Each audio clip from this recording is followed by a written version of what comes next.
It's over. The Locusts are dead. The Lancers have gone silent. Now begins the long, slow work of rebuilding society.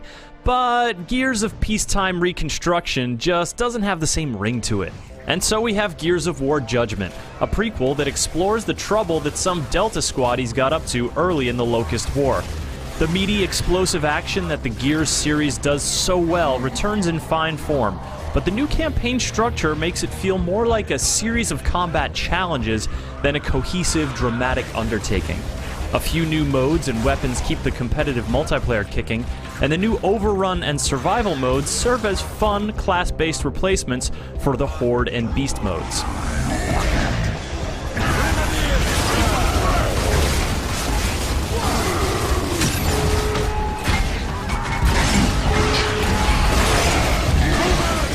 Gears of War Judgment isn't an essential entry in this celebrated series, but it is a whole lot of grub-killing fun. Before he was the wisecracking private in Marcus Phoenix's Delta Squad, Damon Baird was a wisecracking lieutenant in his own Kilo Squad, which was composed of him, the Cole Train, and two new characters. Sophia is a by-the-book Onyx Guard recruit with an unflattering hair helmet, and Paddock is a grumbling, anti-cog conscript whose disgruntled dialogue is the highlight of the otherwise unremarkable squad chatter. The story is told in flashbacks as the squad stands trial for treason in Halvo Bay, each member taking their turn as the narrator and primary player character. The sneering colonel who prosecutes them makes a good antagonist, and the narrative tells a decent story from the annals of the Locust War.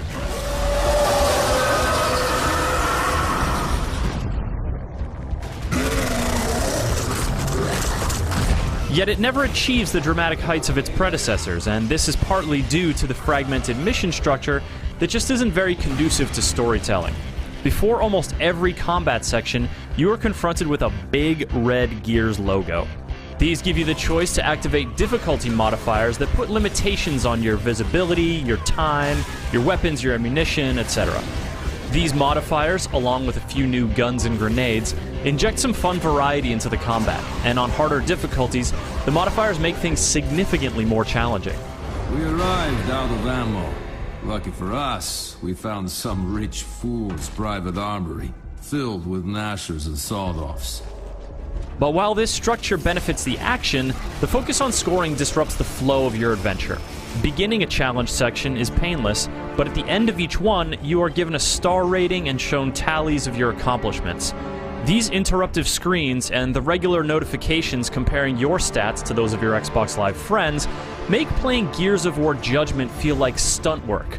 Like, you're encouraged to perform combat feats for glory, and yeah, I guess there's a story going on too somewhere.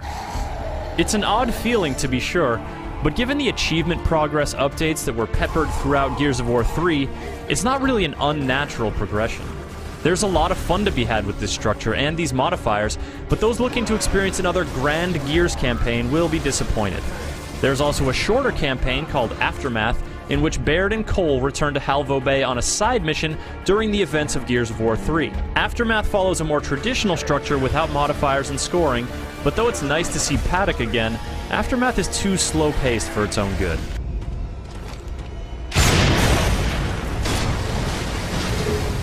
Like a bridge over toxic water. Okay, so we get the boat and then what? We head for Azura. All told, there's about 7 hours worth of campaign play, so you're gonna want to spend some time in multiplayer to get your money's worth. Fortunately, the brutal, intense combat continues to thrive in both competitive and cooperative environments. Team Deathmatch is joined by two familiar shooter modes that are new to the Gears series, Free-for-All and Domination. Whether it's the gory anarchy of every gear for him or herself, or the frantic intensity of trying to hold a capture point against a surging enemy team, these modes fit very nicely into the competitive catalog. The cooperative survival mode versus Locust AI and its competitive counterpart Overrun bring another new element to Gears, soldier classes. With grenades that bestow ammo, health, and increased visibility, as well as a deployable turret, new abilities in the mix mean increased reliance on team tactics and balance. If you're not communicating, you're unlikely to succeed in defending your emergence holes against the Locust hordes. If you are working together, mounting a staunch defense is a satisfying endeavor. as is tearing through said defenses when you're playing as the Locust.